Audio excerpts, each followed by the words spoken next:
Bonjour Richard, donc tu es président de Sucy-en-Brie. Tu nous parles un petit peu du club en quelques mots? Écoute, absolument. D'abord, je suis content de te recevoir dans notre lieu. Et ce club, oui, ce club qui a une belle histoire, qui date de 65, créé par les Basco béarnais. Et c'est une histoire qui se pérennise au fil des années.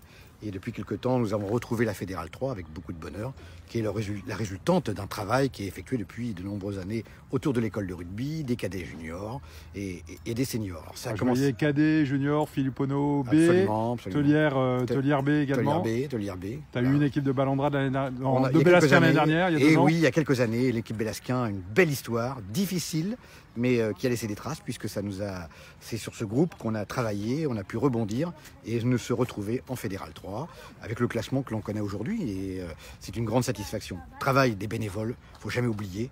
Et puis tout ça, eh bien ça prend, mais beaucoup de travail. Toujours.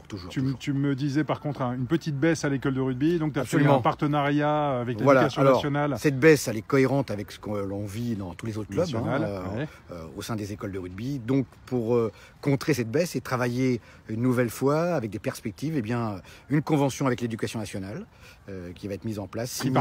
Tripartite avec la municipalité, l'office municipal des sports, qui a déjà des initiatives dans le milieu scolaire autour du rugby, puisque les enseignants du primaire sur Sucy-en-Brie, Noiseau, sont très favorables à des activités autour du ballon ovale. Donc à nous de rebondir. Bien évidemment, on y associe le collège, puisqu'il y a une section sportive avec des classes de rugby où il y a 80 enfants dans ce collège, et qui est une belle réussite. On doit retravailler avec eux pour voir un meilleur retour. Le redéveloppement des effectifs passera par le travail dans le monde scolaire. Absolument. C'est incontournable. Le gros soutien de la ville quand même. Oui, on beaucoup. ne peut pas le négliger. Un aspect financier, un soutien incontestable, et depuis toujours. Des installations magnifiques. Voilà, et qui doivent être améliorées.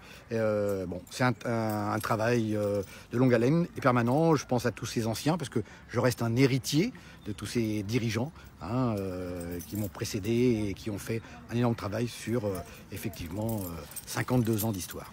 Bravo, on finira comme ça. Merci à toi Richard, merci pour l'accueil. Merci.